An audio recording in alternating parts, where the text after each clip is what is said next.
Et Bosco, mais viens.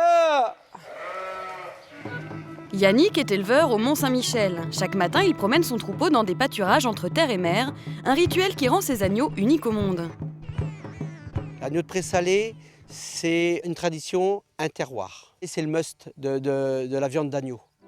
En effet, plusieurs fois par an, la baie du Mont-Saint-Michel est submergée par de grandes marées. En se retirant, la mer laisse du sel sur les herbes, une herbe dont raffolent les agneaux de Yannick. Il va aller pâturer une petite herbe qui s'appelle la Puccinelli. Toute petite herbe qui fait de 0 à 5 cm. Et cette petite herbe va donner une saveur indéniable qu'on va retrouver à la cuisson. Mais alors, ces agneaux sont-ils plus salés que les autres ?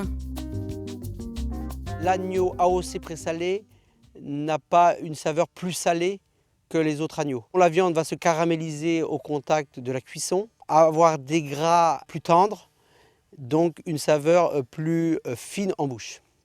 Car nous régaler, c'est quand même le but ultime de Yannick.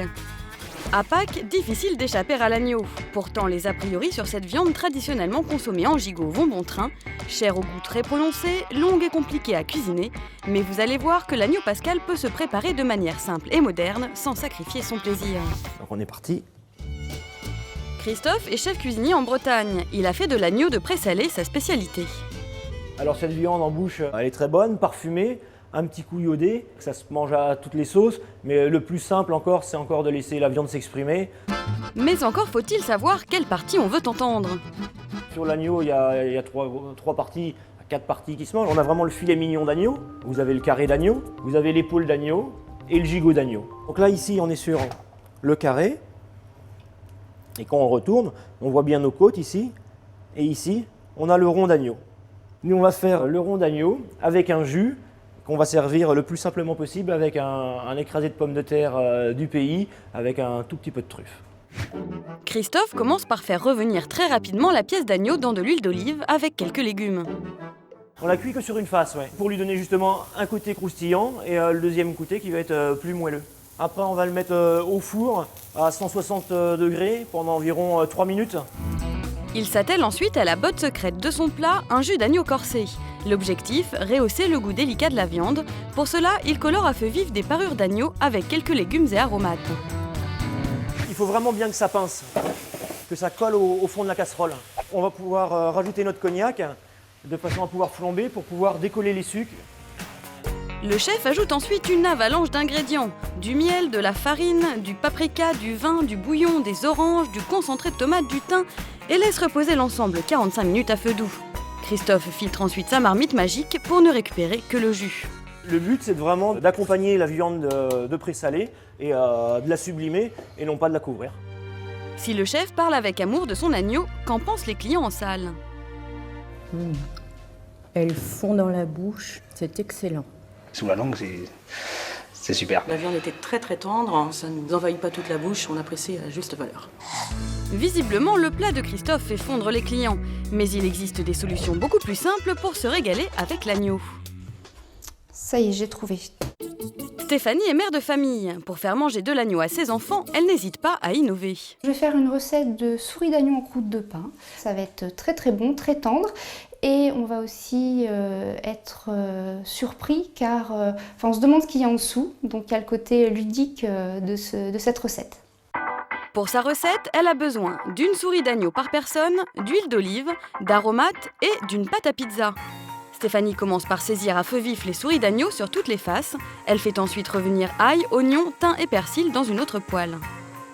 Cette préparation va servir à aromatiser la souris d'agneau en croûte de pain. Elle va apporter un petit goût assez subtil. Le thym va aromatiser l'agneau.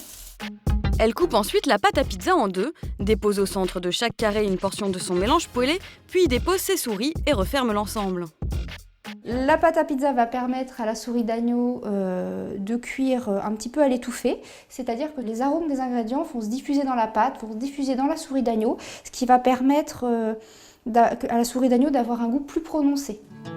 Stéphanie enfourne ses petites cheminées d'agneau à 150 degrés pendant 1h30. Et pour éviter que son plat ne parte en fumée, elle intervient à mi-cuisson. On va rajouter une feuille d'alu sur le dessus pour faire cuire pendant encore 45 minutes à couvert, ce qui va permettre d'éviter que la pâte ne se dessèche et qu'elle soit trop cuite et donc immangeable. Bon appétit!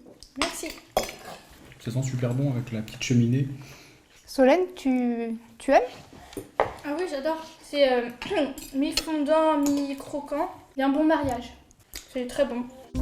Les cheminées de Stéphanie sont un succès, mais vous allez voir que tous les gourmands, même végétariens, peuvent se régaler d'un bon agneau pascal. Donc voilà, nous allons faire les lameleux. En Alsace, le lameleux, littéralement agneau de Pâques, est une tradition sucrée. Mais rassurez-vous, ce biscuit ne contient pas de viande, il est simplement cuit dans un moule qui a la forme de l'animal. Dans les années 1500, c'était des biscuits que les fiancés offraient à leurs fiancés. Et c'est aussi des petits biscuits qui étaient offerts aux enfants après la messe de Pâques. Une tradition qui ne date pas d'hier donc, mais que Camille Le Sec, chef pâtissier dans un grand palace parisien, a remis au goût du jour. Pour sa recette, il commence par monter des blancs en neige avec du sucre. Vous voyez, on a nos blancs qui sont en train de vraiment prendre du volume, prendre de la légèreté. C'est pareil avec les jaunes. Dans un récipient, il mélange farine, fécule de pommes de terre et cannelle. Puis il ajoute ses blancs en neige et ses jaunes vanillés. Une fois les moules beurrés et farinés, ne reste plus qu'à verser la pâte et enfourner 20 minutes à 180 degrés. Voilà.